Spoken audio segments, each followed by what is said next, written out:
that time again. I'm live on the internet, and we're going to have some cool stuff today. I'm excited because I'm back from KubeCon. I'm still hyped after 6 days of conference talks and people and all that stuff. You're going to see a bunch of shorts and videos coming out in the channel this week and next week and maybe the week after, because I recorded more stuff than ever. I interviewed over a dozen people. We talked about all the things that AI and Kubernetes management and DevSecOps, and there's just going to be a bunch of stuff coming out, and I'm very excited, and we're busy working day and night. I want to say hi to everybody in chat.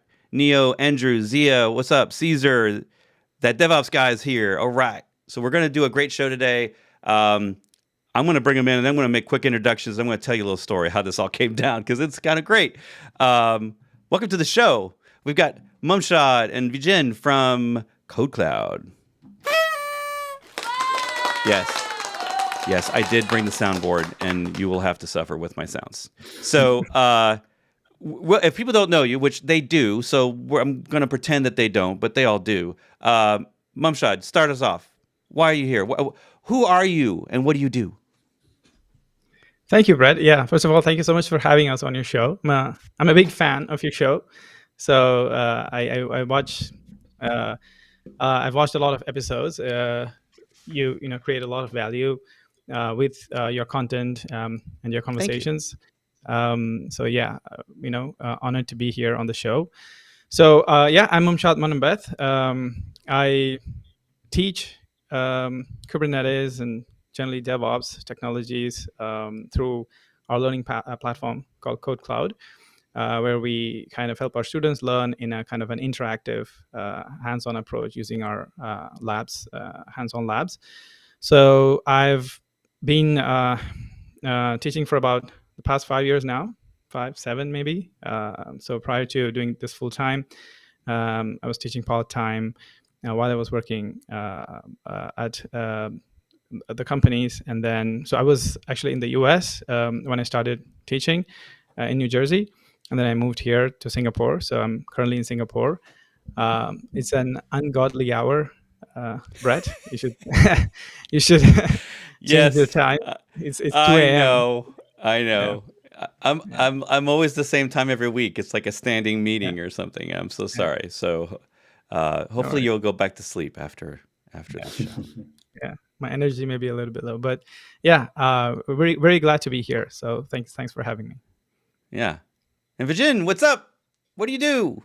Hey, Brett. So yeah, as Mumshad said, big fan. I met you in KubeCon last time, and I told you that one of the courses, like way back in 2016, 2017, when I was doing Docker, I think even before taking Mumshad's course, that's one of the first ones I did, the Docker Mastery one back in Udemy. So been following for a long time. Yes, and KodeKloud, I've been working for almost as close as Mumshad for 5 years now.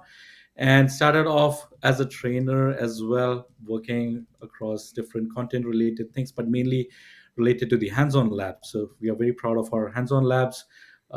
We and my team built the backend for providing the interface that probably many folks have used it so far, but giving access to hands-on labs immediately after a video so that they can get their hands dirty and learn the topic. So that's what I do.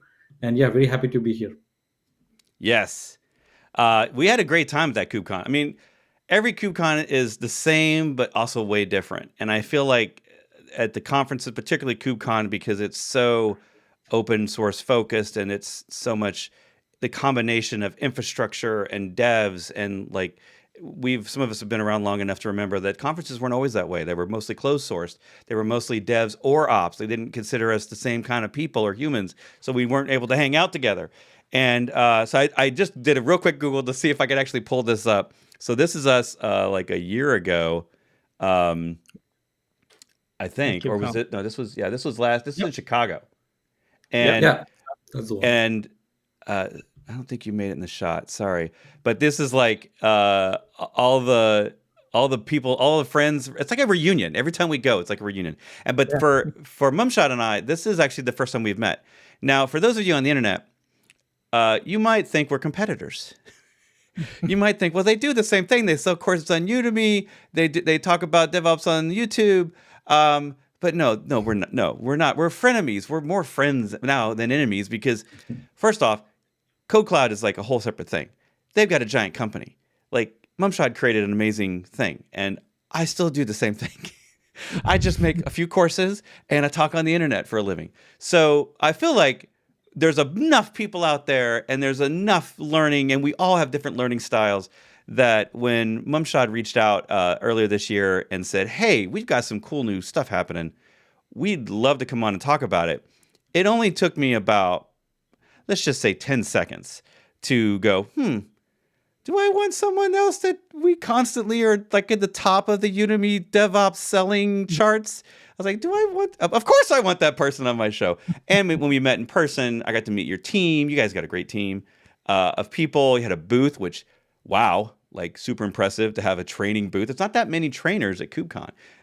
It's a pretty rare deal because it ain't cheap to be there, especially when you got to bring your whole team. So that was a big deal. And I was just super excited to finally meet you in person. I felt like it was like, even though we both have students that come up to us and want to get selfies, I felt like I was the student coming up to the master, like, can I get a selfie with you? So that was a great time, and I'm so glad we did it. And I'm glad you're on the show. I'm super pumped. I feel like this was the perfect opportunity to do something about certs and AI right after KubeCon. So you feel my loves. Yeah. No, likewise. I think the feeling is mutual. So for me too, like as Vijin said, when I first started teaching, or with my courses, I guess my first course was on Ansible, and I was just thinking like, what's the next thing to do? And then I just asked my students, and they said Docker. So when I looked up Docker, I found your course to be the top, and then I was like, oh my God, how am I gonna create something as good as that? So in that sense, I guess. You were an inspiration too in the beginning. Well, thank you. While I was creating courses, yeah. So yeah, when we met last year, to me it was a fan moment too. So yeah, great to have met. And we were there at KubeCon last year with our team of trainers and like all of us. We couldn't make it this time, but we are actually going to be at KubeCon in India, in Delhi, in about a few weeks from now. Hopefully. If that happens, we'll get to meet a lot of people there. And we're definitely going to be in KubeCon London in April.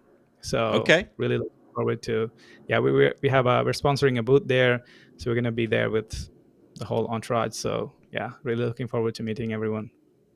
Very cool. I'm excited to hear the results of India. I mean, I'm assuming it's sold out. It sounded like it was actually a pretty small venue with only a few thousand or something, I think. Yeah. Surprisingly, I was really shocked, really, to see, because it was just a couple of thousand, 3,000, which I was expecting a lot more. But I think that to be fair, I mean, I know some of the organizers now, and like it's a lot of work, and with a new country, you're probably dealing with a slightly different team. You got a lot of different vendors you're working through. So I'm actually surprised they didn't do smaller. 3,000 is a lot for a first conference if you think about it. But I think that they also got Japan coming up next year, which is going to be incredible. I think it's going to be much smaller than India's in terms of their first try. But it's amazing. We now have 5 KubeCons around the world every year, which, I mean, when's the 6th? Australia? Like, what's next? Africa? Like, we're going to just saturate the globe. We're going to do one in Brazil, maybe. Like, But I don't see that there's any limit. I would have thought that we kind of hit the limit at 3, and then it was India, and now it's Japan.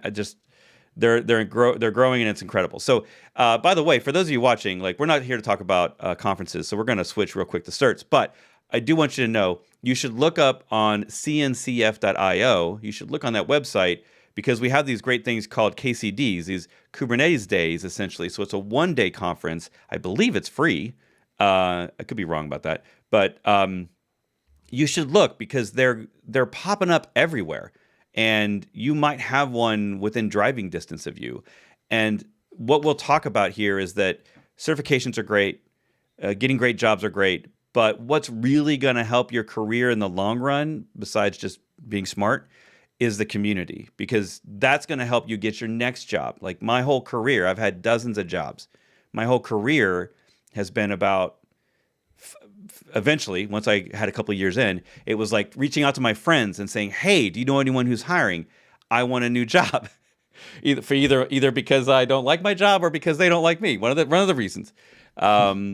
And I think that's really important. Community is really important. And as far as I'm concerned, I've been to lots of conferences over the last 20 years.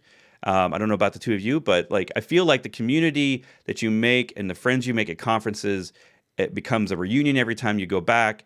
And those are the contacts you reach out to when you need help, when you need advice.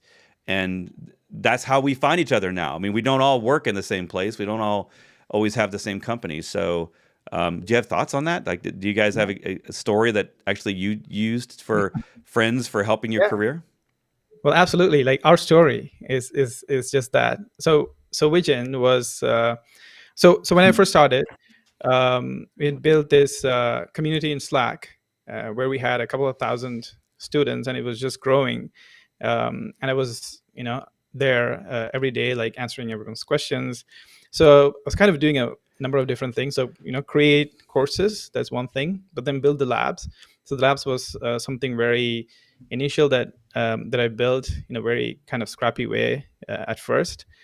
And it was just so overwhelming that I was just not kind of able to do both at the same time. I really needed somebody to like own the labs and work on it. And I tried like hiring a lot of people just the traditional way, and it was just none of that really worked out.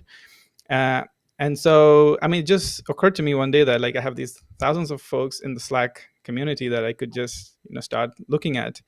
And so I found a guy who was just running around helping answering others' questions, and that was Vijin. So I just asked him like if he would be interested in kind of helping me with some of the work on the lab, and we just started part-time, worked together for a few months, and then we just decided that we just had to work together full-time, and I reached out and we've just done that so many more times. I guess maybe we've hired like 20 plus folks just from the community that we have, and just through referrals that way. So yeah, absolutely. Wow. I think that's.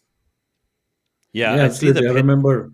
Oh, sorry. Go ahead. No, I was just saying. I remember back then I was actually working for Deloitte here in Canada. I'm based out of Canada, and it was just helping people just on the same journey as me. I was trying to get CKA certified then. I had already done your course, the Docker Mastery one, and I wanted to get CKA certified. It was 2017, 2018-ish, if I remember correctly. And at that point, it was just, and that community, I clearly remember even now, it was not just me, a bunch of people who were just on the same journey, answering user questions and learning along the way, right? So it was not for, at that point in time, even looking for a next job and things like that. It was just helping the community, and just organically went from that to now being the CTO here for me especially, right? But as Mumshad said, we have hired at least 4 people within my engineering team who are from the community, the same Slack group from the olden days. Now we are moved to Discord, but it's just that, right? And we even have community support and things like that, which are people from the community who are like really eager to help out, the fellow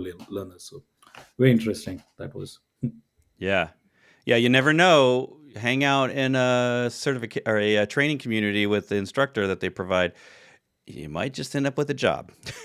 It's happened before. I've got teacher assistants for the courses helping out, and every couple of years I find a new one, and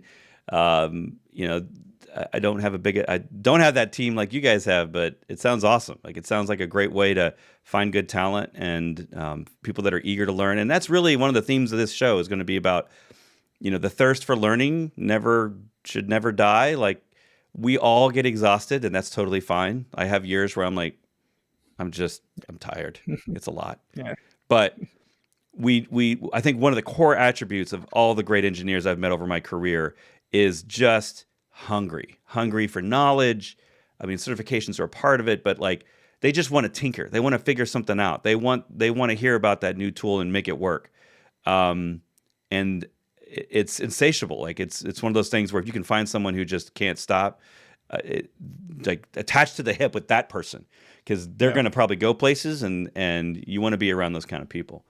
Awesome. Let's talk about certs, because we could make a whole show about certs, but we're going to cram a bunch of other stuff in here too. So what do you see right now? Like, we were just talking about Kubestronaut. Should we talk about Kubestronaut first, just so people know what that is?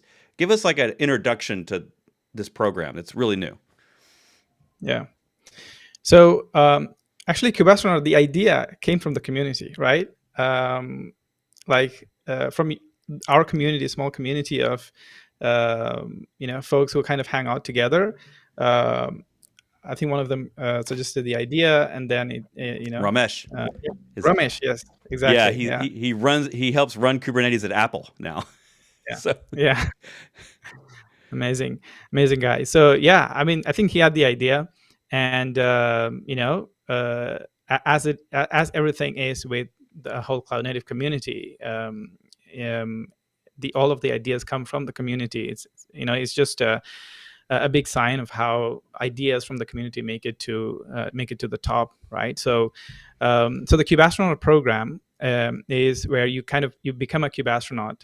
So you get the Kubestronaut badge, you get the Kubestronaut jacket if you complete all the 5 Kubernetes certifications. So that's the CKA, the CKAD, the CKS, and then you have the new certifications, which are the KCNA and the KCSA. So as you all probably already know, the CKA is for the Kubernetes administrator, the CKAD for the application developer, the CKS for the security certs, and then you have the newer KCN and KCSA courses, which are not really the typical hands-on courses, but these are more of the multiple choice questions. So one is focused on the administration, the other is security focused. So if you have an active certification on all the 4, then you basically become a Kubestronaut. So if you go to the Kubernetes, the CNCF Kubestronaut page, you can basically see the program, and you can see a list of all the Kubestronauts listed over there. There's a map. Yeah. You were pointing out there's so this came out in Paris, right? Like they announced this, I think, in Paris. Yeah. So technically 7 months ago. And there's 822 now. Yeah. Amazing. I am in just awe of the. I mean, I'm sure that these people had a few of them already. It would be one hell of a program for someone to go through an intensive where they literally took all 5 tests in 6 months. That's like another achievement in and of itself. But I mean, bravo to these people. Like this is a lot of work. I did this once when I am not one of these, by the way. I did this kind of stuff when I was young, and the quick story was Microsoft had a program like this many years ago. It was MCSE, and I think it was like 7 or 8 tests minimum. And part of that, I was in the military. I was in the U.S. Navy, and I was doing it. My goal was to get out at 24 and have this premier top-level cert. But I was stationed in Italy, so I was taking tests on an Italian keyboard, which is slightly different than an American U.S. keyboard. And yeah, a couple of keys are at different places, but it's still the same characters. But it's like there's a couple of things moved around. And so I did it, I feel like a little bit in hard mode, because back then we didn't have the internet. We didn't have cert prep. I think the best we got back then, we had no KodeKloud. So we had to read books, and then I think we had actual questions on a CD that you would load in your computer, and you would load up this program, and it was a horrible program, but you would just have multiple choice questions, and you would go through them, and that's all we had. And then you went and took the test, and luckily I passed. So I feel like I'm gonna have to do all this stuff again now that I'm old, and it's gonna hurt a lot more. I feel like this time it's gonna be harder. My brain doesn't work as well. So I'm gonna need to take your stuff, because I don't do cert preps yet. I don't have any certification courses. So this is something where I'm like, I gotta go to the pros. So you guys basically doubled down and said, I mean, this is a forever page. Let's look at the size of this page, by the way. The scroll button is a tiny little button. It's just so many people. And it's 6 months old, people. We got so much work to do. All right, let's talk about the work. You have a learning path, which I love. I love learning paths. Tell me about it. Yeah. So we have multiple learning paths, but this one specifically for the Kubestronaut program is really what you need to go from learning from the very basics of Kubernetes all the way to kind of getting certified. Now, the way that it's organized is kind of in terms of the difficulty level. So you basically start from so yeah, you kind of have a toggle there. So if you're really starting from scratch, so if you don't know anything really about Kubernetes, so you basically start with the Kubernetes for Beginners course, which is a combination of which is a shorter course, which will have videos and labs. And then once you gain that basic knowledge, then you start with the KCNA. So I recommend starting with the KCNA because that's not a hands-on exam. It's a multiple choice exam, something that you can kind of easily target for. So you shouldn't have to spend too much time. And then, of course, the CKA, which is probably the most popular one that's out there. That's going to cover, like, I guess, 70% of all Kubernetes topics. And then from there on, you have the CKAD and CKSs, which are like, a lot of them have overlaps with what you learned in the CKA course. So there is a lot of kind of overlap between the certifications. So if you're kind of doing it in one stretch, you don't really have too much of kind of learning to do, really. So if you go from CKA to CKAD, is really not that difficult. CKS, there's a lot of security concepts, which is the CKS is probably the toughest one out of all the That's five. what I was going to ask. Yeah, I was going to ask, like, is the CKA the heavy lift? Like, you get the hard thing out of the way early on, and then, like, yeah, everything else becomes a little bit easier. Yeah. You'll have to do a little bit of work for the CKS though, because that's the security component is a bit. The thing is, for most people, like, security is, you really have to sit and learn security. It's not something that just people want to learn, like out of interest, right? Like, somebody has to force it down your throat to learn security, because it's a little bit it's not the most interesting thing to learn. But and that's why I think the CKS is a bit tough, because you have to kind of go out of your way to learn a little bit more about, like, certificates and some tools that are needed to like AppArmor and things like that you have to kind of go out of your way to learn. Yeah, but even then, like just mentioning PKI certificates and AppArmor, like these aren't actually Kubernetes things. And I mean, I leaned in heavy to security early in my career. And when I say early, I mean like 2000. And I got some security certs from SANS, and I actually got a job. Technically, the job was PKI certification. See, PKI certificates, we all know them as SL certificates, but they can be used for anything. And I was going to be like the enterprise admin for it. And it really ended up just being an email administrator. But at the end of the day, like, I had to really know PKI. And like, that knowledge I still use that knowledge 25 years later. Like, it is foundational, like TCP IP is to my understanding of how the internet works. And everything on our devices all uses that now. So that, and I mean, AppArmor is a little more niche, but it is Linux. It's like foundational Linux security knowledge. So I feel like what's really cool about these certs, as opposed to maybe what I would call maybe a more vendored cert, is that there's so much of this. If you go through this, like the concepts of RBAC, and like just so much of this stuff, distributed computing. These are things that even when Kubernetes isn't in fashion anymore, which will happen, like it may take us a while to get there, but it may be decades, but like eventually we will have something new, and you will still have this knowledge. I still lean into my IP and routing and switch and packet size knowledge that I learned in the 90s. Books, people. I learned it from books, not videos. Just a flex, I guess, of mine for the moment is you had to learn it. You had to look at pictures. But I think this is really cool stuff. And I think that I mean, should we talk for a minute about like, who is this for? I mean, obviously this is, to me, like, this is the astronaut program for Kubernetes, right? This is the hardest thing in certification land that the Cloud Native Computing Foundation and the Linux Foundation have made. Like, this is the pinnacle. So I wouldn't want to suggest that people have to have this to get a job, because that feels like a very huge lift.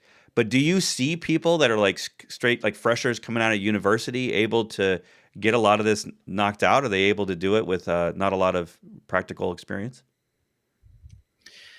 Yeah, I think one of the ways that the Kubernetes certifications are different is how they are hands-on as opposed to maybe some of the AWS or other kind of vendor certs that you can compare to, right? A lot more like the Red Hat certs that used to be there, Yeah. which are like, some of them are like really, really hard to break through. So I think the fact that these are hands-on, at least out of the Kubernetes certifications are hands-on, really pushes people to spend time on keyboard and get as many hours of hands-on experience as possible before you can actually go out and attempt the exam. And I think because of that, we do see people like freshers who are attempting. I guess with the options available today in terms of learning, like there are multiple options, including hours where you can like learn hands-on, practice your own. There are so many resources today that are enabling everyone, I guess, including freshers, to go out and learn by doing and really attempt the exam. So I think it's a lot more easier for people who have that experience, like as you said about the PKI certification, the certs and the way that you configure them. I think those are some of the things that you kind of learn by experience, by having that years of experience in the industry. So I think that way it's a little bit more easier for those who are experienced, and we do see a lot of folks like who are very experienced who come in and learn and refresh, take the courses just as a refresher. But yeah, I think we do see both of this. There are a lot of, especially the CNCF ambassadors that you mentioned, a lot of them are freshers. Like if you see them, and they're doing an incredible job at creating content, helping others, and being in the community. And I think it's also the accessibility, right? It's, as you said, like back in the day, it was not easy. Whether it was the Microsoft one, I remember the RHCE ones from back in the day, where you had to fix kickstart stuff for Red Hat Linux. That's the stuff that you used to get, and there would be someone watching you while you're trying to fix it and things like that. It was really, really scary back then. But now it's, as Mumshad said, like we do have I think it's a mixed bunch, because we do see a lot of freshers or even like junior engineers, system admins who are actually reaching for these because it's that much more accessible from various platforms, like such as ourselves. There's also CNCF provides their own, I think, like a simulator package as well, like along with like a bundle, so people can actually go their resources and also try to attempt it, if even though it might not be that easy without additional preparation and stuff like that, but at least they do provide a simulated environment where people can go and see what the actual exam interface is going to look like and things like that. So it's definitely gotten a lot easier over time compared to what it used to be before, especially if you had to read from user manuals and things like that, which they used to give us for RHCE back in 2007 and things like that. It's much more easier right now. And and of course you can do it from the comfort of your home. It was not like that before. You had to go to an exam center and in-person proctoring, people breathing down your neck while you're, as I said, trying to fix kickstart and pixie boot and things like that. So they wouldn't let you go to the bathroom. They lock you in the room. Yeah, Cisco had a cert like that, the CCIE, which I think is still around. It was sort of a legendary thing. Like you had to drive in the States. This is dating myself a little bit, but 20 years ago, I didn't attempt to go for it. I got a couple of the Ciscos, but I didn't go all the way because I found routers and switches very interesting, but not something I wanted to do full time. I did it temporarily when someone was missing out of that networking team, but I was like, this is really fun, but man, I want to do more. Like they put you in a physical lab with a bunch of hardware and then they break it and they say, okay, go fix it. Like you had to rack and stack and do all that stuff in a lab while someone stands there. And then you had to, log into iOS, which is what their OS was called. And I had a friend that did it and he had to go to Atlanta. So I'm East Coast. That's like a plane ride or an all day drive. And he would go there and fail. I think he failed. He's a super smart dude. One of the smartest guys I've ever met. I think it took him 3 tries to get it, and like he had to go there each time, get a hotel, spend all day in the lab. And I've never really heard of that ever anywhere else. Like that level of intense, you got all this hardware, you got to fix it. So let's all appreciate, because I hear you people when you're complaining about the proctors. The virtual proctors are a pain. It does suck. You have to lock yourself in a room, and you can't have paper around you, and you have to spin your laptop so that they can see the whole room, so that there's not someone keep feeding you information. And I get all that. It's a pain, but it's way easier than flying to a hotel. So count your lucky stars that you can actually still do it on a laptop. Because most of us, back in the day, you had to go to they always had a really old computer when you would go to those places to learn. It was always your mom's old computer that even she couldn't use, and it was it would spin up the program, and you could just hear the hard drive grinding, and the AC wasn't working, so it was hot. It was always a tiny monitor because it was all cheap stuff. Anyway, those days are gone. But those we had a lot of painful conditions back in the day for certification. So I think we should just take a moment for And even talking about CKA, right? I think those have become easier too. Wow, nice sound effect. That was the moment I was taking for the good old days. Yeah, what were you saying? So I was saying, even CK, if you take a look at it, right, even those things have kind of become a little bit more accessible. I remember it used to be a 3-hour exam with, the Kubernetes the hard way and things like that, which was also a key component of it. And when I took it the first time, was it in 2018 or something like that? It felt, I've taken it multiple times, 4 times or something like that.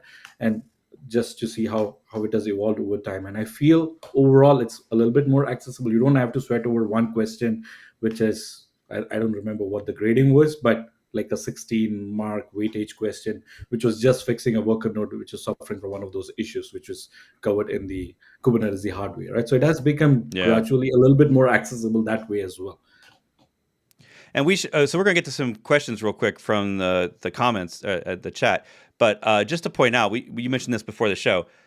In order to stay a Kubestronaut, you have to keep your certs current, which is to me a whole nother level of commitment. Because sure, you can achieve this once, get the jacket, and then just let them all expire. That's kind of what I've done over my entire career. I'm very bad at recerting. And this is if you think about it, if you took one of these every 6 months, it feels to me like mathematically you're certifying every 6 months for the rest of your life that you want to keep this thing. This is no small achievement. Am I wrong in that math? Is this something that's forever commitment? Obviously recerting is going to be easier, but it means you have to stay up on the latest stuff. You can't be on Kubernetes 115 and still pass a 130 test, right? Yeah. So that's the other thing with Kubernetes, right? Things change so fast, so quickly. Every quarter or every 4 months, there's a new release, and things change, and the exams change too. The exam environments change. They try to stay almost as close to whatever the latest stable version of Kubernetes is. So that means we have to keep updating the courses, and that means everyone, whoever is certified needs to keep themselves up to date. I think the current CKA validity is about 2 years, right? Mm-hmm. And I think that's a decent time, because in 2 years a lot of things change. Right. At least in the past, it has changed in Kubernetes. Yeah, it's 6 versions. That's that's there's a lot. Yeah, there's a lot. So if you want to stay in the game, I guess it's a really good way to keep yourselves up to date, to stay committed. But yeah, of course, it depends on individuals, on what their priorities are. But I guess it's a good way to kind of keep yourselves up to date. Yeah.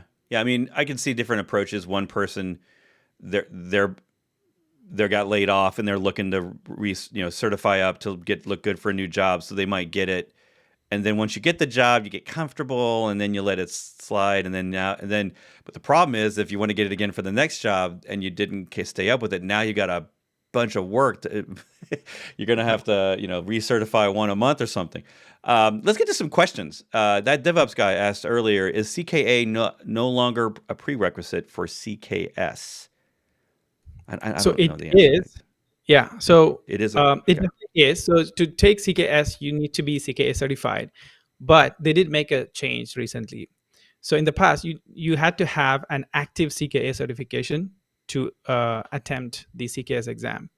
Mhm. Now they removed that limitation, so you just need to be CKA certified. You don't necessarily Okay. need to have an active subscription. So if you took your CKA certification like 3 years ago, it's expired. You can still go ahead and attempt the CKS without having to recertify the CKA. So they removed that limitation. So that's the clarification there. All right, we're going to talk about AI next. Maybe I'll leave the DL question for that. I see you asking about the new AI stuff. Let's see. So there's Jason. Yeah. Jason's got a question. There will be updates to the. Yeah. Yeah. Does Mumshad know when the new topics will be updated on the KodeKloud courses to reflect these changes in the CKA exam? Yeah. Yeah. So that's what I'm going to get to next. So I'm actually currently in the process of just finishing up the KCSA course. So that was the last piece that was missing from our list of courses. So we didn't have the KCSA course until now. So that's going to be released anytime now, really, tomorrow. Like I think there's like one lecture pending from May that the team has been like really pushing me on. So I guess as soon as I do that tomorrow, we should have released that. So most likely tomorrow we'll have that out. So we should have that. And then immediately after that, I'll have to jump on the CKA updates because I know that's getting updated. I just finished the CKS updates. So, I'll have to dedicate my time entirely on updating, keeping my courses up to date, going forward, and maybe find someone else to run the company. But I guess, these have been keeping me busy, right? So I just finished updating the CKS course. And now the KCSA is out. And then I'm going to get on to the CKA next. So yeah, busy for me. I don't think I realized that you were the person doing all these. Because I know on KodeKloud itself, there's a lot of courses by the rest of your team and other people, right? Yeah. So the Kubernetes ones, right? The certs, especially the certs on Kubernetes, because I started those, I just continue to do that myself. So it was just easy for me to just continue to do that. But all of the other courses. So if you go to the other learning paths at the top, so if you just go to the learning paths drop down at the top, you'll see a lot more learning paths, right? So if you go to the AWS, that's where you'll see the likes of Michael Forrester, Sanjeev, and others who lead those tracks. So this is where you'll see those guys leading the AWS certifications. And then we have others who are doing the IAC, the CI/CD, and all of that. So we have different trainers leading some of those. Here is Justin. That's Michael, right? I think I met him at KubeCon. That's Michael. Yep. Yeah. By the way, total random thing. This is live streaming. We can make stuff up. Did you know about Blue Sky, people? If we're talking about cloud native right now, I need to just let you know, community. That's what we're talking about. Conferences. This is actually not. Yeah, this is it. Sorry, I saw the X post, and I'm like, wait, I'm on the wrong one. They look the same. But you should check out Blue Sky. It's basically a Twitter clone, but it's way more open. It's actually fully open source. You can even run all this yourself, which is insane. It's a spin-off, technically, from X. It's a little side project that they made. But the cloud native community has fully leaned in hard to this. And what's crazy is I now have custom feeds for learning all about KubeCon. I'm sure someone has made a Kubernetes feed that it's like more advanced filters for finding what you want. And you can be involved in the community here. There's a lot of the instructors you're talking about. They're all here as well. So go check that out. I will actually put this in chat, by the way, because I have, shameless plug, Cloud Native is on Blue Sky. I have a post for if you're not aware of Blue Sky and you're interested. I mean, yeah, we all have LinkedIn. We get it. Like that's where we all. I learn a ton on LinkedIn every day, but it's a little bit different. And on Blue Sky, there's some advanced features, some cool features, and because it's fully open source and the API is fully open, you can make cool stuff on top of Blue Sky. And it's now even in GitHub profiles with the little butterfly. And so I kind of give you some starter packs. You can actually join all the ambassadors, all the I think there's a Kubestronaut one somewhere. I need to update this. All the Prometheus people teaching Prometheus, talking about that stuff. That's all their starter packs. You basically click one button and you get a list of all the people, and you can follow all with one button, which is a super great way to start, because Blue Sky doesn't have it has algorithms, but by default there's not really an algorithm messing with your stuff. So if you don't follow anyone, you won't see anything. So that's great for those of us that are like kind of trying to get away from all the algorithms manipulating our feeds. This is the place you want to be. So I'm just going to hype that up for a second. I'll put that in chat. Because I think that's a really cool thing that's happened literally like in the last 60 days. Like, it's blown up. They're getting a million new people every day signing up. So it's a pretty exciting place over there, and it's good times for those of us in cloud native and Kubernetes. I'm there every day learning from a lot of the people that came out of KubeCon, all the speakers and the people from GitHub Universe and all that. They're there. So it's a cool place. You should check it out. All right, let's get back to the show. I felt like that was an ad for Blue Sky. It is not. It is not. It's just I'm a fan, and it's great. So let's talk about this new AI thing. I mean, the title of this show was like AI Cert Prep. So we really kind of leaned into we all need certs, especially early on in our career, to prove our expertise. We all are playing with AI and trying to figure out how can that help me in programming, how can that help me in my daily life. The industry hasn't figured it out yet. Like, we don't have all the answers. We've all just got lots of little tools. You guys talked earlier about Cursor. I've tried Cursor. It's a VS Code variant. I use VS Code Copilot every day. I use GitHub Copilot in my Vim. Yes, I still use NVim. And so we all have played with these in various forms. I've had Olama on the show for open source LLMs. But how exactly does AI help me with cert prep? Like, I've never done that. So help me out. Yeah. So I think AI, of course, has a big role in terms of, everything that we're going to do in the future, right? Especially education. And I think my first experience was when I used Cursor to build something. So we actually worked on a project internally recently to kind of auto-translate the subtitles and captions of all our courses into multiple different languages, which we tried in the past, but before the whole AI stuff, and we were not happy with the way that it turned out because it couldn't really get all the technical stuff correctly. I mean, we did have like transcribing, services in the past, so we kind of dropped it. But with AI and with Whisper, we kind of were very interested in exploring how that would work out. So we did a couple of POCs, and it really worked out. And I wanted to build a solution to something that would that could just integrate with Vimeo, which is our kind of video hosting service. Maybe download a video, transcribe it, translate it to different languages, and kind of come up with a decent amount of accuracy, like 85%, 90%, because we had people use Chrome extensions to just translate subtitles and watch in different languages, which they shouldn't have to do. Right. Yeah. And they were it's pretty neat that happy. It's possible, but it does feel kind of like a hack, right? Like exactly. I'm just it's kind a hack. Yeah.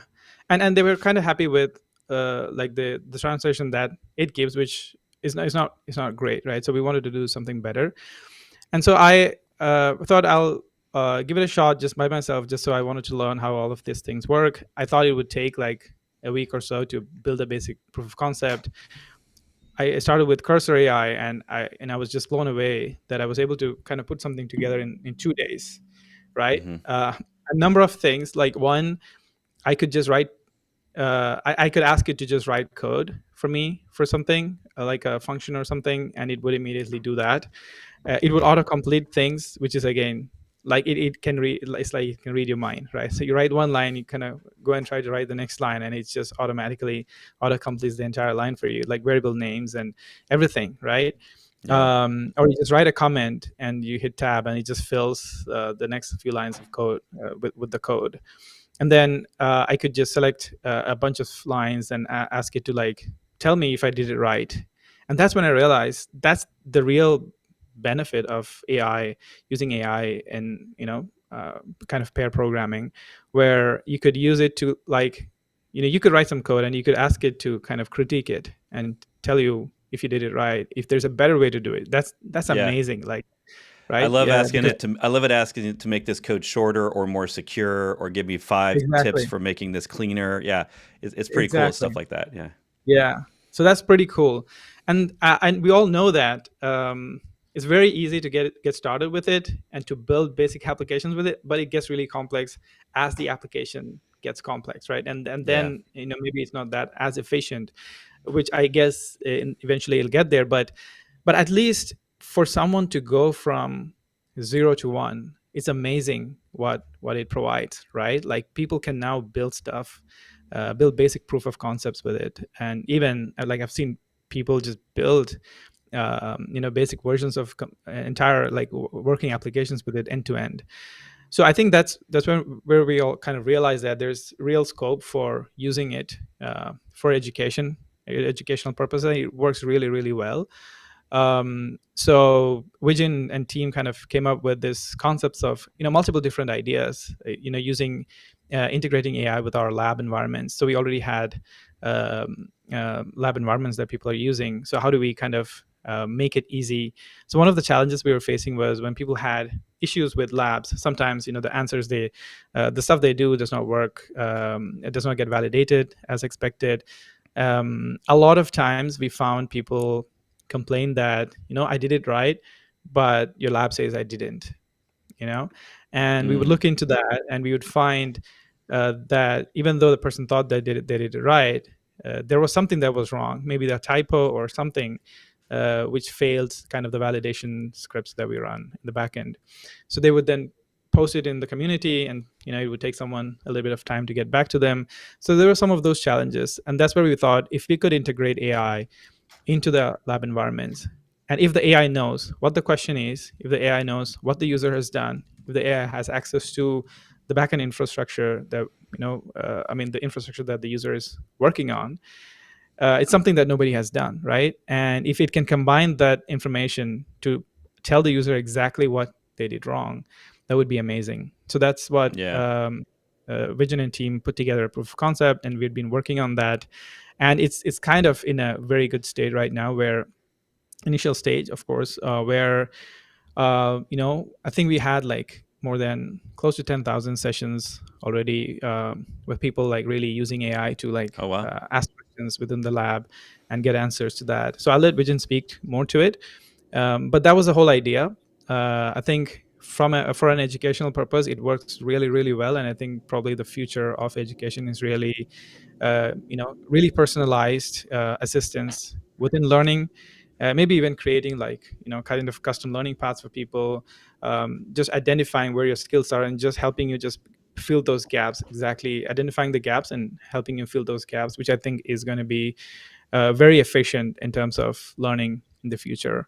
So that's where kind of we're all trying to move to. And I guess maybe even for certification purposes, maybe the cert game will change in the future, right? It could with the AI revolution, like certifications could now be personalized, right? It can kind of change and tune based on the work that you do. It can probably validate your work immediately using agents and things like that. So I think we are kind of trying to build some infrastructure for that from our end early on, like early days.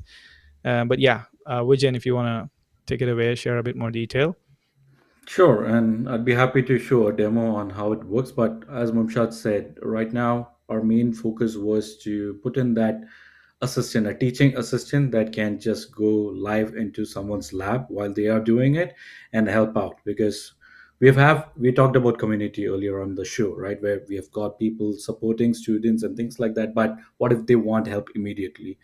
And right there, and also see what they've been doing wrong. It's often difficult to do that when you're sharing it on Slack or Discord and things like that. So this is something that we tried out initially. We've been working on it for a few months, and as Moshe said, we've kind of released it for all of our labs right now, so that this teaching assistant is built in and it can help you when you need it. So having said that, let me share a quick demo. We've been talking about CKA and Kubernetes and things like that. So I thought a good topic to choose would be one of the labs from our Kubernetes. The first one, the Kubernetes for absolute beginners, and I'll pick a lab which is just for deploying pods. So traditionally, all of our hands-on labs are self-validating. They check, they give you a task, they ask you to explore the environment. I'll show you that in a minute. So for example, this is a Kubernetes cluster on the right that you got access to. It's an exclusive environment which only the user can have access to. So if there are 100 people using it, they'll get their own exclusive Kubernetes environment. And the first few questions are exploratory in nature. We encourage people to go play around with the Kubernetes, the command line utilities, to find out answers for things. For example, this one is asking the user how many pods are there within this Kubernetes cluster in the default namespace. Now, of course, this follows the actual video where we are talking about how to go and find things. But what if they forgot about it, or they just stuck in between, right? So we've got traditional approaches where there's a hint, there's a solution, and things like that. And I can go and type the exact command and find the answer. But this is what we have integrated now, the AI Assistant tab here, which is built into all of our labs. So I can ask it, like, first, let me just ask it a simple greeting. So it'll say, yes, hi, how can I help you with this specific question? So I can ask it, how can I find the answer?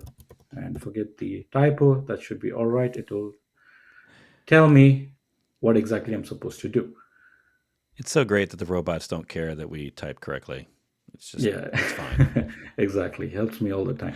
So I'm just gonna copy and paste it here. So one of the things that we thought would be really useful is not just a Q&A where it has got, okay, you know that I'm asking about how to find pods, but it can also see what you've done in your terminal. So I'll just say that, hey, I just ran the command.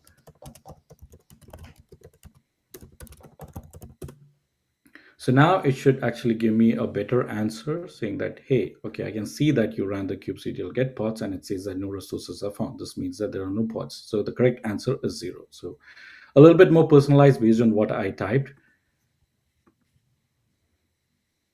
And I'll just go back and attempt it. So the next one I think is a hands-on task where I'm supposed to go and create a specific pod with the Nginx image. Now, this one is different. It's not multiple choice. So again, I can go and ask, how do I do this? Or, I'll show you some of cool little tricks that it can do. But let me just ask it how I can create this specific pod. So I'm just going to say that, yes, I did it, right? I'll just go and give it an answer, ask it to validate it for me, and I just created. So now it should be intelligent enough to go and check whether I've actually done it or not. And yeah, it can check that. Again, it can go and check the terminal, it can check the actual commands that I have typed, and can also inspect the state of the objects that it's supposed to check. So in this case, I verified the results, and it says that it is not completed successfully. Go and run this command, right? It says that I've analyzed your terminal logs and it's not done it. So I can ask it, hey, can you do it yourself?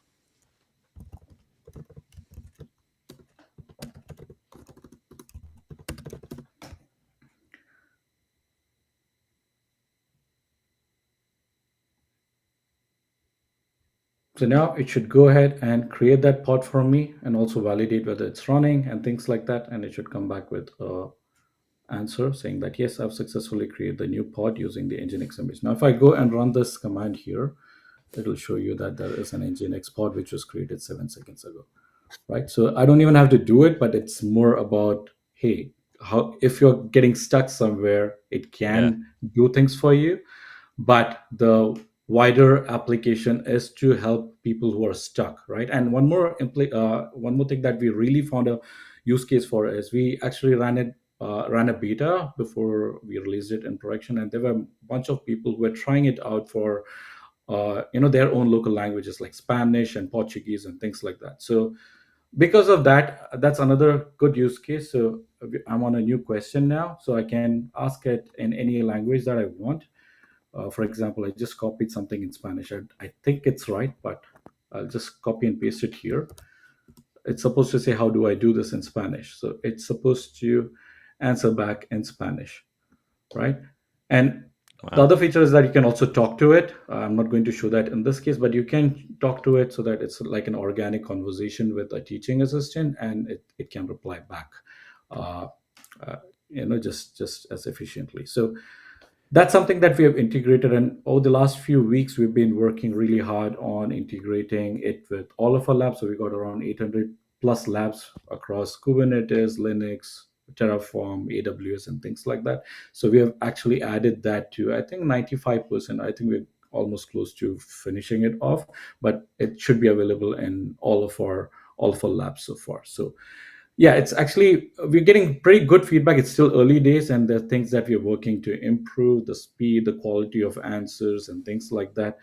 uh, and we're also trying to train our models that we are using internally to get better over time, based on, as you can see, it is actually running a command directly within the terminal here. So it's supposed to know what it has to run, the exact commands that it has to run, and things like that. So we are trying to also learn and improve the models and improve the processes so that we can get better responses over time. But yeah, that's Wow. what I wanted to show for this. There's also one more thing that I kind of wanted to demo, that's kind of similar but yet different, which is the KodeKloud AI tutor, which is similar to what Mumshad mentioned. So that's another aspect that we are looking at, which is right now free, so anyone can go and use it. We are giving away free credits and things like that, so people are welcome to use it even if they're not registered and things like that. It's actually a free course. So if I go to all courses here, there is something called as the AI tutor. As you can see, it's free. Click on it, and we've got two options here, and we are working on this quite a lot, trying to add more components, making it more accessible and things like that. I'll show a short demo of other implications that we think could be useful for students as well, right? So whether it is certification prep, if there is a concept that you would like to learn within Kubernetes, say network policy, if you're talking about RHCE, you want to learn about LVMs and things like that, which probably you want to get more practice on, which is not covered in one of the labs or within the lectures, and you want to have like custom learning experience for yourself. This is where we think AI tutor could help. So in this case, it's again similar to the last interface.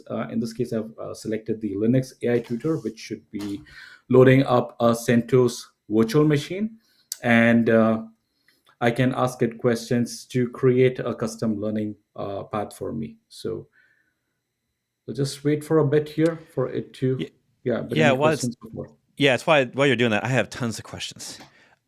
So these AIs seem to be very like. Have you fed your lab information and a lot like it's got a lot of your custom content in there, right? Like it's aware of the lab you're in the lab case, so that if I have that conversation that we didn't have time for, I can sort of it feels like it's going to replace Q&A. Like, first off, like I mean, I don't know about your courses, but in mine, I think the idea that Udemy and other course hosters have is like that there's going to be students helping students, but I don't really find that. I find that really it's 90% of it is teachers and TAs helping students. And I feel like in a lot of cases, if it has a lot of the context, if it has the video captions and the lab verbiage and all that, then it can intelligently answer in a very close to instructor voice, so that you can replace all that back and forth. Because I always hate that my students, I only check once a day, and I hate that they have to wait 24 hours, maybe at worst, to get an answer, because they're right in the middle of learning, and then they have to wait on a response, hoping that it'll be not a weekend where I don't check. Do you see this as like, is it already sort of replacing the Q&A? And I mean, obviously in the future it feels like it would, but how do you see that today? Yeah, it's still early days for us. We've not replaced anything so far. For example, our community and things like that. We've got our own Udemy Sure. courses where there are Yeah. people answering, but that's the way we think this is going to be. Because what we have to remember is that most of these questions are very repeated, right? So someone would have Mhm. already asked these exact questions 2 years ago, and someone has Yep. given a very nice answer to it, but then they'll have to go back and find it, or link that thread to another conversation and things like that. And also it could be very, very custom, where this user is facing this specific issue, where they'll have to get that answer immediately. So I definitely see that this could be something which could have like wider applications for replacing Q&A altogether, and would be great to just do that, because we are feeding in that context, especially for that given hands-on lab, and it's able to see what you're doing wrong and tell you then and there what you're doing wrong or how to improve it and things like that. So by all Yeah. means, yeah, I think that's definitely something that's going to happen. Yeah. Yeah. And I think, That's very cool. yeah. So I'm not sure. Like, I think there's still room for people to interact with each other and learn from experiences and be part of the community. So that's definitely there. I think in our case, this what this is going to help more is to provide like very specific feedback on that specific questions and specific questions that people have when it comes to working on lab, which Mm. it's going to be very hard to still get from the community, because you're not able to you don't like typically share your screen with someone else and Right. have like synchronous conversations, right? Like, you're working on a question, you probably have like 10 seconds or a minute max to get an answer to that, to solve that and move on, which even through the community, it's an async work, which is going to take a little bit of time for you to get answers for. So I guess in all those cases, this is going to be very helpful for students in getting like knowing exactly what what they did wrong, what went wrong, and getting feedback. Yeah. I mean, I'm trying to not, like, the instructor and teacher part of me is trying to not have an existential panic about the future of AI learning, and that the reality might be in our lifetime that AI does a lot of the learning, and there's like maybe a proctor that sort of oversees the AIs, but that it's really I, I don't know if have you played with the AI. I mean, a lot of my videos now, the AI moves my eyes to track and keep when I'm reading a script. It keeps it on, so it doesn't look like I'm reading a teleprompter. And then our friend James Buren, recent Kubestronaut and Cloud Native Ambassador and Dr. Captain guy, just great overall guy. He is experimenting with translating his videos, and it changes his mouth so it looks like he's speaking French, which is why. I mean, it's his video. It's just moving his mouth a little bit different, which is wild. And I'm just imagining a future where, like, when you select language, you're really getting like the AI Mumshad. That's the only thing different is the mouth is different, and then the translation is an AI voice of you. And like, Exactly. what world are we living in when you record in English, but it's available in 190 languages? Like, what is that? Not far away, right? Like, I think we're already there. We're probably a quarter away, really, in being able to achieve that, right? In fact, that's already one of our projects, and we've been playing around. I think the tools like HeyGen or something. I mean, there are multiple tools. HeyGen, Argil. There's so many. I've actually tried out. We have tried it out like in bits and pieces. It was not that good a few months ago, but they are also improving at a very, very steady rate. That's bad. It's scary how good it can be. Wild and scary all at the same time. Yeah. All right. I think. Are we doing a demo? Sorry. Yeah. I guess it's gonna help all of us. Like, I mean, the reach and accessibility, right? I think that's gonna probably improve like 10x going forward. I think that's where, I mean, that I'd like to. That's the kind of the positive side that I'd like to see. Right, and as I mentioned, we are like this stance to learn still and embrace it the right way, and even with these experiences such as tutor and stuff like that, we're just learning along the way and try to see what is the best way to provide a great experience for the user. I still think we are like, when we talk about AI, there was this big hype train, and understandably so, but it kind of seemed to plateau in the last few months, not knowing will the models get that much better, or are we that much closer to AGI and things like that. But while we are at it, the best we can do is to see how it can fit in well with our products, and not deviate so much away from our core, because I don't think things like this is going to replace tutors immediately, right? Because there's still so much scope for improvement, and it has to learn. I don't think we are there yet, but at the same time, it could be a really good tool to, as I said, to provide you customized learning on top of what you have already known. So like a refresher of something that is not covered in the course, or an additional lab, or getting that additional tips that traditionally might not have been covered, right? So those are the things that these things can really help with. So with that being said, I can just quickly demo the other part, which is the AI tutor. I just loaded it up. So this is the Kubernetes one. I just had to really refresh it so that it loads up. So this one is similar in interface, as you can see, to the AI assistant, but there's no task or there's nothing built in. So I can just ask it, hi, and ask it for, so it tells me, hey, what can I help you to learn in Kubernetes today? So I can ask it, like, suggest me some topics, for example. Again, typos. So how about learning, securing pod communication, and things like that? I'll keep it really simple. I want to learn about pods and deployments, right? And it will ask me, yes, that's a good topic. That's something that we have decided. Would you like to put some custom, fun themes around it, like, football or Arsenal? I'm a big Arsenal fan, so is Mumshad. So Arsenal FC and EPL, something like that. So again, just something to increase the engagement for the user if it's a Yeah. topic that you like and whatnot. So yeah, so now it will take about 30 to 40 seconds while it's creating that custom learning plan in the backend, and it should be creating a course, a lab, which is dynamic in nature depending upon what I've asked. So before we saw the pods lab, which had all the questions built in. It has that context because those questions already exist, and it is just helping users answer based on predefined tests and predefined questions that we've already fed into the system. Now, in this case, it's not really there. It is creating it from scratch.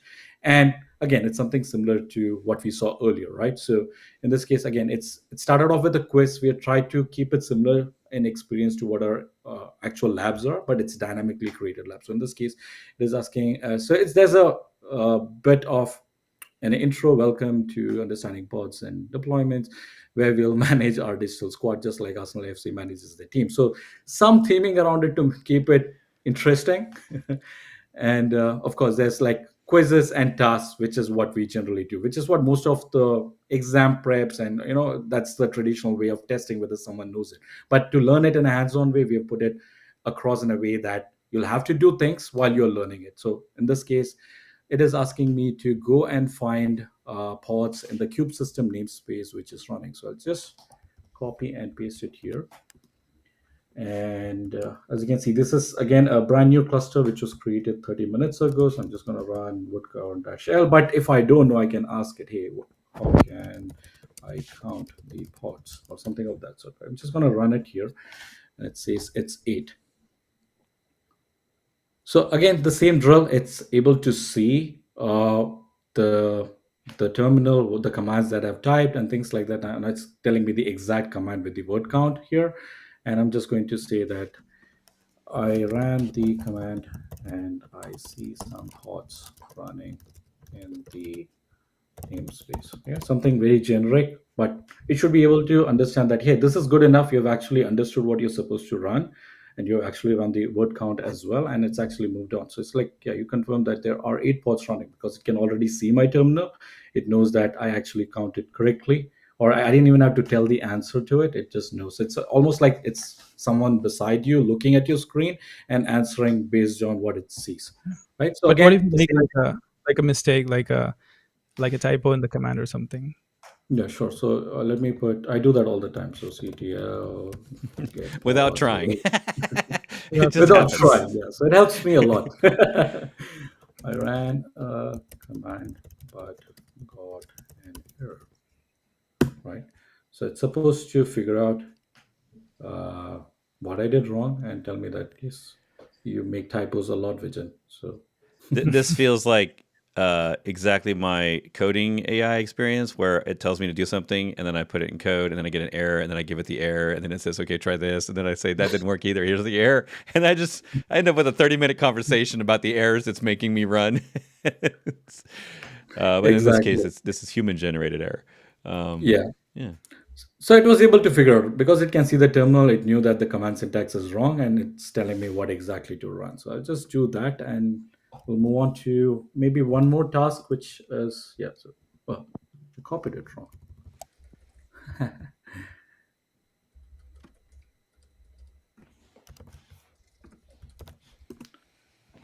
So I see two. So these are the There's so quizzes many. similar to that. Yeah, sorry, go ahead.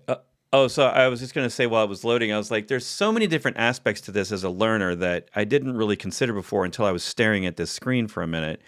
Where, for example, students, you ever have as an instructor, real talk, right? Like, if you ever had that greedy student where I'll have one student shows up, has great questions, but they're asking enough questions for 100 people, and they just are constantly asking questions, and I'm someone who's like, I would even hesitate to do that because I wouldn't want to take up so much of their time. I'd feel like I was constantly bugging them. But if it's an AI, it doesn't matter. Technically, you're spending more money on the GPUs for a while, but like, I can just sit there for hours asking questions and diving down into topics, assuming that it doesn't, run out of, like if I get too deep and it's sort of like, I don't know anymore. It feels like something where if I want to get nerdy for a minute on something that maybe is even beyond the course topics, but it's just maybe adjacent, it feels like it's a way for me to do that without just getting open another tab and then Googling and going down a different rabbit hole. I can just stay in the learning experience and satisfy my curiosity while I'm there in the moment, rather than, write it as notes later, which, my brain doesn't always flow the same way that someone's teaching it to me. So sometimes I want to hop around.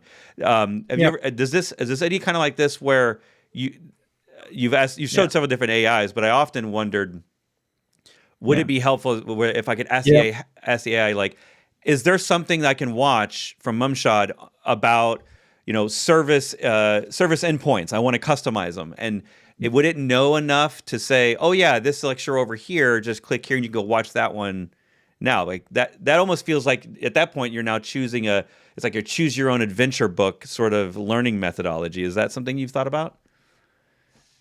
Yeah, actually, that's very, very interesting point, because it's something we discussed a lot internally. I'll let Vijin talk more about like how he's actually built something into this. So the idea about the lecture, I think that's great. That's not something I don't think we have there currently, but I guess we have some plans for. This AI right now is kind of very limited to within the labs and doesn't really go outside the labs. We're planning something on the kind of our learning, the LMS itself, that would kind of pick videos and courses from different courses, put together like a custom learning path for students, which is a kind of a separate project. But just within this context, there is something that's there that you've just talked about, which is really kind of a tree of your thought that just where the learning adapts to like kind of that learning tree that you have in mind. Like, for example, you start with this, you start about networking, you start learning about networking in Kubernetes, and it just gives you these questions, and then suddenly you're like, hey, wait, I don't know the specific topic that you're talking about, like subnets or, in networking. Can you just help me kind of refresh my memory on that? So now it can kind of create a new subtree of training that can then customize this to learn about that. And then while you're learning that, you're like, hey, wait, I just realized I need a refresher on some of the basic Linux commands, or basically networking in Linux first before I learn about networking in Kubernetes. So then it can then kind of further go inside and go there, and then kind of come back in the tree. So Vijin, like, I know you guys have been working on that, something about that. Maybe you can share a little bit more about how you've come up with that. Yeah, exactly. So this is like, again, we are working on phases and understanding, how it is working right now. Is it stable? Is it giving good answers? That's first and foremost the most important thing. That's clearly the most important part. is if the answers are correct. Yeah. Yeah, but for example, if you, as Mumshad said, while you're learning, inside your learning plan, you asked about, hey, LVMs and things like that, but suddenly you had more questions about partitions and stuff like that. Rather than keeping it fixed and rigid, in terms of, hey, this is the learning plan I created for you, go do it, which is similar to our traditional approach. What we were working upon, actually we are working on it right now, is to again branch out to something else that you might think is relevant, as long as the AI also thinks that it fits in well within the learning plan. For example, it's like a relevant command or something that could also be used. Like for example, I'm learning about the ns lookup command. Now I have a question about what other things can Yeah. I do to resolve. Let me learn about Yeah. dig or something else, right? So it can branch out and say that, okay, you want to learn about dig, go to a parallel That's awesome. experience. And then of course, once you're done, it's all about experience, then come back to the original Yeah. learning plan, so that you stick to what you had in mind earlier, right? And give a good experience at the same time. So That's this thing, incredible. as we just, Yeah. yeah, so it's going to evolve over time, and we are learning a lot as we are building it. But yeah, again, the first few 100 feedbacks that we've gotten is that it is useful. I've actually seen people say that yes, they are able to learn some specific stuff, like custom stuff that's not covered in some of our courses and whatnot. And yeah, that's something that is actually really encouraging for us to keep going and make it even better. Yeah. I mean, there's like, we can deep dive into tech all day and say that like this course or that course has the most knowledge or the most whatever. But I think the thing that's more interesting to me than courses that go deeper is courses that, or that the idea that AI could help that steep learning curve at the beginning. Because I get a lot. I mean, and I know you probably struggle with this too. Is we can't teach everything in a course. Like there's always requirements for a course starting, and even on your page you have a toggle for do I know container basics or not, because that'll help me skip some steps. But when I'm making a Docker course, I'm not going to teach you NS lookup. I'm not going to teach you dig or how DNS works. And so I can't list every possible assumption of you understand distributed computing, that you understand how virtual Ethernet interfaces work, that you understand, like there's just a crazy amount of knowledge that we all kind of have to know when these. That's one of the biggest problems I think with DevOps in general, which is why you probably answer the question all the time: can a fresher learn DevOps without experience? Like it's a very hard question to answer, because this whole ecosystem came out of learning what sucked before, and if you don't know what sucked before because you have no experience, it's harder to get started, I think, sometimes, because we don't frame it that way. DevOps solved a hard problem, but if you don't know that problem, you don't know how that DevOps exists, and it's a little bit of a pain to do. You have to do things extra with DevOps, codify things in infrastructure as code. Well, we have to do all that stuff because the other thing sucked. Anyway, it's a weird problem of a like catch-22, and I feel like if there's anything that comes out of this that besides just me riffing with an AI proctor that can answer all my questions, is that people that get stuck in my courses because I type a command, they're like, what the heck is that Linux command? I don't know what that is. They have to go to Google and they're now lost for an hour, and instead they can just stay here and they can use Mumshad's brain in virtual. All right, this has been crazy. We could do this for 3 hours. Like, this is no joke. This stuff is awesome. This is real stuff that people deal with every day. Can I give you some rapid fire questions real quick as a quick Q&A wrap up? We've had a bunch of them, and I've saved them all. I think Mumshad's answered a lot of them. So just to rapidly go through them. Okay, DL says, I already have a KodeKloud Pro subscription. Do I need to upgrade that to a new AI subscription? Black Friday deals are great. Oh, you're muted. I think you're muted. Sorry about that. Yeah. So for those who are already Pro subscribers, you can actually upgrade for free. So we're giving away free upgrades to those who are already existing subscribers. So yeah, just go ahead to the platform and upgrade for free. Nice. All right. Aka asks, hey guys, been DevOps for past 8 years and never got the chance to work and learn K8s. Any advice where to start? Should I just prepare with tutorials and then go for CCA? CKA maybe. Okay. CKA, I think is what he means. Yeah, they mean. Yeah. Yeah. So I think 8 years. I think that's a lot of experience. Sorry, just the question again. Oh yeah. Sorry, 8 years DevOps, never got the chance to learn Kubernetes. So okay. KodeKloud? I mean, good idea. Yeah. So I think, a lot of people just start from the Kubernetes documentation. I think that's a good place to start learning. There are the one-on-one tutorials. A lot of us started with the Kubernetes documentation pages, so that's a really good place to start. Very easy for you to set up your own cluster on your laptop, start learning. There's a lot of one-on-one tutorials on the Kubernetes documentation pages that tells you how to deploy containers, how to create pods, deployments, etc. And of course, like if you're aiming for structured learning experiences, if you're aiming for CKA, I think that the CKA is definitely a must that we recommend everyone, because it kind of gives you this whole structure, a set of objectives. To me, like the certifications are really a goal, a target to aim for. Personally, I feel like that's a target that I can aim for, and then I kind of really enjoy that whole learning experience. It kind of gives me a goal, and then I am like really working on that every day until I get certified. I think that's the real value of certification, where you're like, you have a goal and you're like, as opposed to if you're just learning, you kind of can learn for a few hours and then decide for yourself that, okay, I've learned enough and then I'm going to stop, right? But if it's a certification, it has a structured curriculum. There are a lot of things that needs to be learned. So that's what I feel is the real value of certification, even more than the kind of the certificate itself, or the piece of paper you get, the badge you get.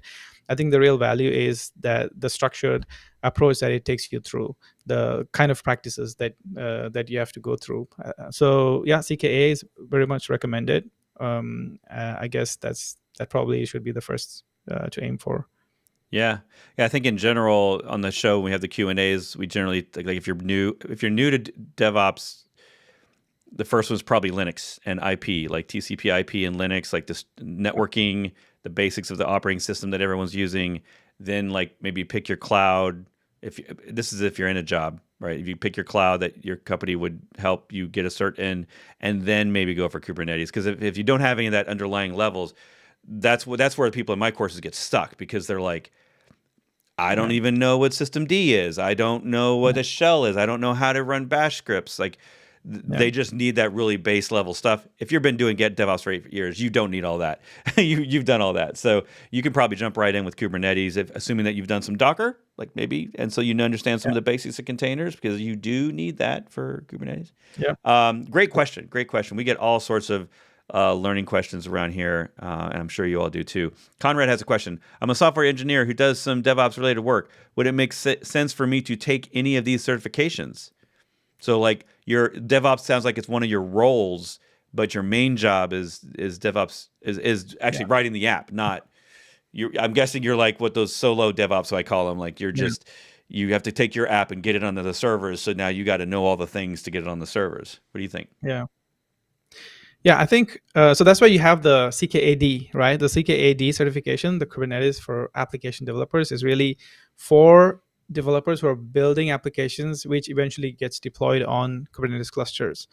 So as you know, like a lot of kind of DevOps related work are now shifting to developers, which I'm not sure if developers really like that being pushed down. Shift left, right? So so you now need to learn like how to write Docker files, right? For your applications, you need to learn. You kind of need to, of course, like the whole the 12-factor app methodology. Understanding like how the system needs to be designed to kind of make it cloud native. What are the things that you should keep in mind? Well, kind of writing code for your application that eventually needs to go on a container or Kubernetes cluster. And there are things that you need to know on how to even kind of troubleshoot an application which is kind of deployed on a Kubernetes cluster. Like, for example, tools like telepresence, where you can have your development environment itself kind of hosted. A version of the app is running on a Kubernetes cluster somewhere, and you're kind of using tools like telepresence to like remotely connect to that and debug your application. So how do you debug applications that are going to be deployed on Kubernetes cluster? So I think going forward, a lot of these knowledge needs to be the developers need to be equipped with some of this knowledge, and so it's good to have, I guess. just really knowing ultimately where your application is going to be hosted on, and just making sure you build, you take those into consideration while building the application. So yeah, I think it's definitely maybe the CKAD is the one that I would recommend. It doesn't like ask you to build clusters from scratch, or set up networking, or all of that, but like stuff like network policies and things like that, those are things that you should know, like how do you package your application for Kubernetes using Helm charts. That is something you should know. So those are some of the things that you would learn, which I think is very, very relevant for developers. Yeah, the one thing to add on your idea earlier about certifications, the one thing that really I appreciate it is that it helps me be more well-rounded with the tool. I always end up in this weird time where I'm learning for the test, and I'm like, gosh, do I have to learn this? I'm never going to use that part, right? But it's technically a part of the tool, and I do find that, like, maybe you're in a small shop and you never need to use daemon sets or something, and so you never just learned that, you never tried it, and then but your job's change, and then your career changes, and a lot of times if you don't know these things exist or how they work, you don't instinctively use them. So then it might make you a more limited operator of infrastructure, because you don't even realize, if we didn't know Terraform existed, we wouldn't even know that it would, how it works. We wouldn't know how to use it. So I think the certs really, to me, really help ground someone who's especially younger, even if they have some experience, all the things they may need to do later that they didn't even know existed. So I think it's awesome for all that. But by the way, there's a bunch of questions about updates to courses. I think you answered that in chat, but for the audio version, it sounds like several of the certifications are going to change here at the end of 2024, and that you all are working to update them. Do you want to rattle off what's changing with certs, or like which certs are changing real quick? Yeah, absolutely. So the CKS was recently changed, I guess a few weeks ago. So we are in the process of updating the CKS course. The latest updated version should be out next week. This KCSA course, it was one that we didn't have up until now. It's going to be released tomorrow or the day after, in the next couple of days. And then we have the CKA course. The exam is getting updated on January 15th. So that's like close to 2 months from now. So hopefully by December end, we're aiming to have the CKA course updated to match the curriculum of the new updates. So for now, I think those are the changes that we can see. I don't see anything announced yet for any updates on any of the other courses, the CKAD or the CKA, the KCNA, or anything yet. But yeah, usually we try to update our courses by the time the exams are updated. All right, we had a couple of questions about coupons and Black Friday deals. Is there anything with KodeKloud going on there? Do you have anything to announce on our show? Yeah, absolutely. So we have the biggest sale happening of the year. That's Black Friday. So we're giving away a 50% discount on our new plan, the AI plan that we just recently released. So basically, you kind of get free credits, limited credits on AI credits on all the plans, but you kind of get unlimited credits on our AI plan and you kind of get everything that are available with the previous plan, but you also kind of get the unlimited credits for AI. And I guess there's a lot more that's going to come in the AI plan going forward. Like one of the things we're working on is what we call as an AI key space, which is basically when we're going to release a lot of AI courses, and in these AI courses we're going to have hands-on labs where you kind of work with OpenAI, Claude, and some of the other AI providers. So now you don't have to go and create your own keys or accounts on these platforms. So we basically kind of give you the temporary keys as part of our labs. So you're going to use that to kind of work with the labs. So all of those are kind of going into our new kind of plan, the AI, what we call as the AI plan. So yeah, we have, I guess, the Black Friday sale happening this week and next. So yeah, make use of that. All right. Will the current, William asks, will the current CKA course be sufficient for taking the exam in December before the update of the course? Yeah. So the current one should be good. until the exam gets updated on January 15th. So up until that point, the course should be good. But by that time, we would have updated our course. So if you're taking the exam after January 15th, then you should wait till our course gets updated, and you should wait till you kind of go through the updated material in our course. All right. Suma asks, oops, wrong one. Suma asks, any plans for developer courses, JavaScript and Node.js courses? Yeah. So that's always been an interesting conversation. We've had some programming or coding courses which kind of eventually would help you move into kind of our core area that we focus on, which is infrastructure as code, DevOps, cloud native, right? So like Python is something that we have. We have a basic Python course, an advanced Python course. We have Go, a basic Go course, an advanced Golang course. We have shell scripts and everything. We're not sure about other programming languages yet, because I think there are so many other platforms that does that really well, right? So I'm not sure if we want to do that yet. I think we're going to really focus on the DevOps, the cloud native related programming languages. I think we're doing one on Rust. So yeah, anything I guess that are kind of related to our domain, I guess that's what we would focus on. Yeah, like SRE and ops languages. Yeah, I like it. I mean, you gotta limit it at some point. Otherwise, you're just you're fighting every other course juggernaut out there at some point. So some people keep asking about a mobile app. They really want a KodeKloud mobile app that allows offline videos. Yeah, I think that's something I've kind of pushed away a little bit, because I was never sure when we should be doing that, but we do keep getting a lot of requests. So I think we should start taking that very seriously. My wife keeps telling me about that too.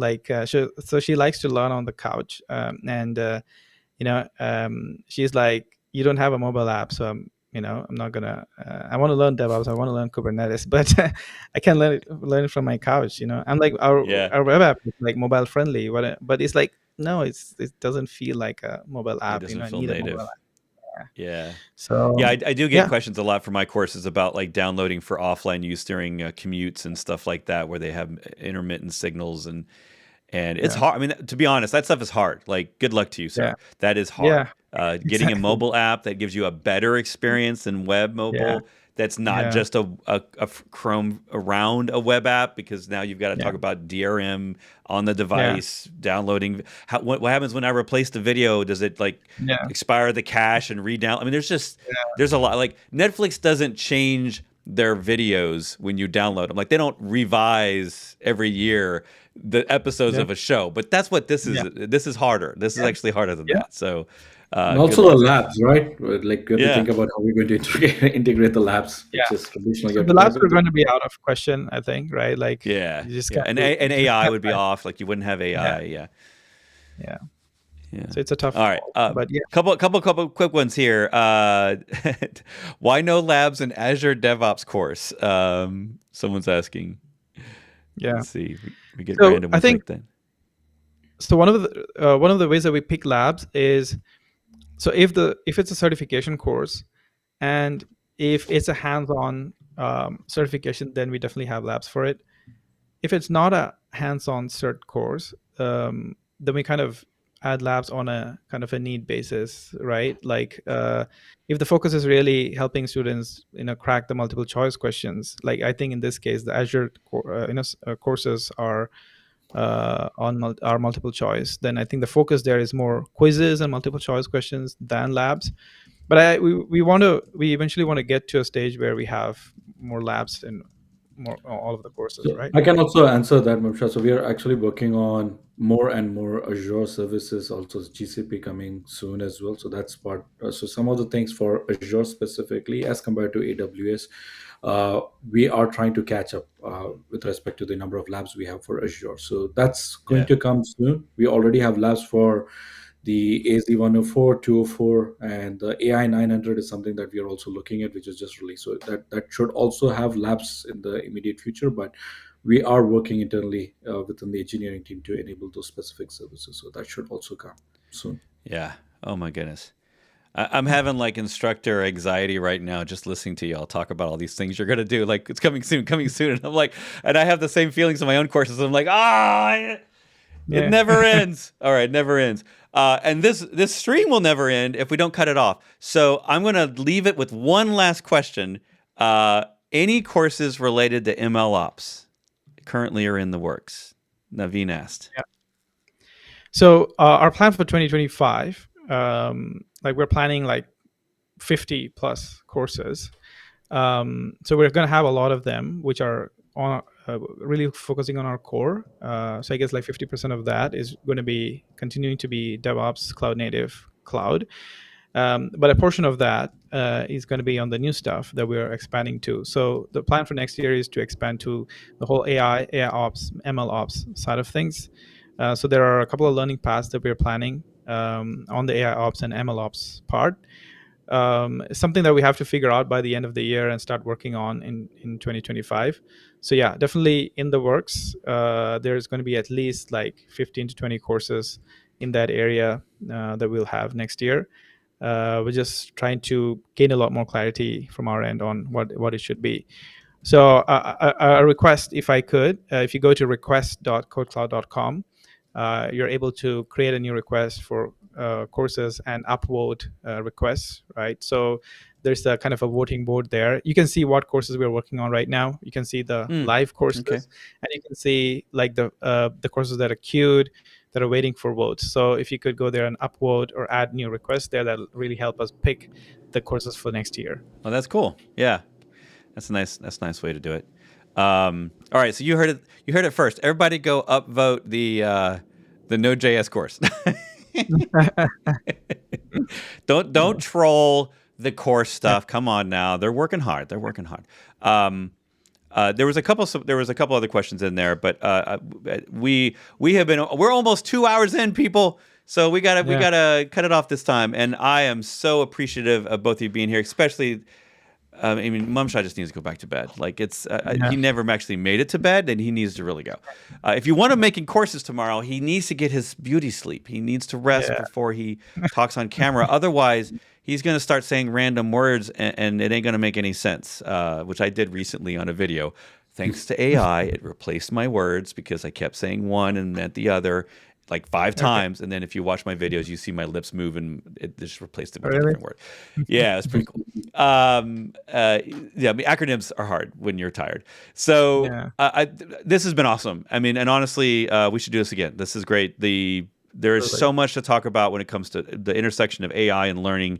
I knew this would be a great show. I did not know it was going to go close to 2 hours, but we had so many topics between the Kubestronauts, the community, the code, the conferences, and the KCDs. Remember, y'all look up KCDs. There's might be one in your area. These are small little conferences, 1 days.